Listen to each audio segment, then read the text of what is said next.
Hello, welcome back to my YouTube channel.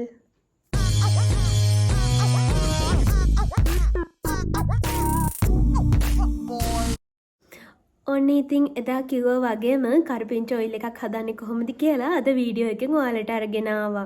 එහා එකේ තියෙන ප්‍රශ්න ගොඩකට උත්තරයක් තමයි මේ කරපිංච ඔයිල් එක කියලා කියන්නේ. වැඩි කතා බහක් නැතුව අපි යමු වීඩියෝ එකට කොහොමද මම මේ කරපිංච ඔයිල් එක හදන්නේ කියලා බලන්න. අපි බලමු දැන් මේක කොහොමද හදන්නේ කියලා. මේකට මේ කරපිංච විතරක් තිබ්බම හොඳටම ඇති. කරපිංචා ගහෙන් කඩලා සෝදලා මද පවනේ වේල ගන්න. මේ වතුර මුකුත් නැති වෙනකන් වතුර තියන්න දෙන්න එපා. ඊට පස්සේ ඔයාලා ගාව තියෙනවා නම් තව මේකට ගන්න කළුදුරු උළුහල්. නැති වුණත් ප්‍රශ්නයක් නැහැ. කරපිංචා විතරක් තිබ්බනම් හොඳටම ඇති. දැන් ඔයාලා තෙල් එක හදන භාජනයට මේ විදියට කරපිංචා ඔයාලා ගාව තියෙනවා නම් උළුහල් කළුදුරු ඒව ටික දාලා හදාගන්න. පස්සේ අන්තිමට තමයි ඒකට තෙල් එකතු කරන්නේ.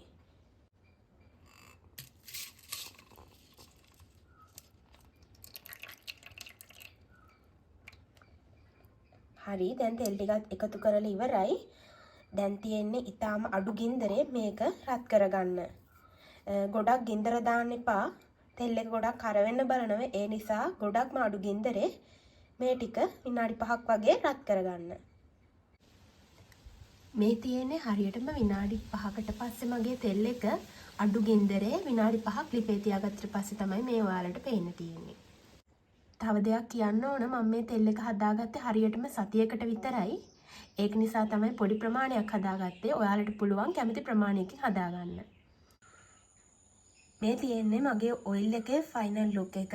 කරපිංච ටික ඉවත් කරගත්ත මම උළුහල් කළුදුරු එක්කම පාවිච්චි කරන භාජනයට දාගත්තා. මේක ඔයාලට පුළුවන් සතිය දවස් 7ම පාවිච්චි කරන්න. එහෙම කිසි ප්‍රශ්නයක් නැහැ. 7ම පාවිච්චි කරන්න බැරි නම් සතියට දවස් 3ක් වගේ පාවිච්චි කරත් කමක් නැහැ. නාන්න පැය 2-3කට කලින් හොඳට හිස් කබලේ ගෑවෙන විදියට ඔයිල් ගහලා මසාජ් කරලා තියෙන දීලා සාමාන්‍ය විදියට සෝදලා දාන්න පුළුවන්.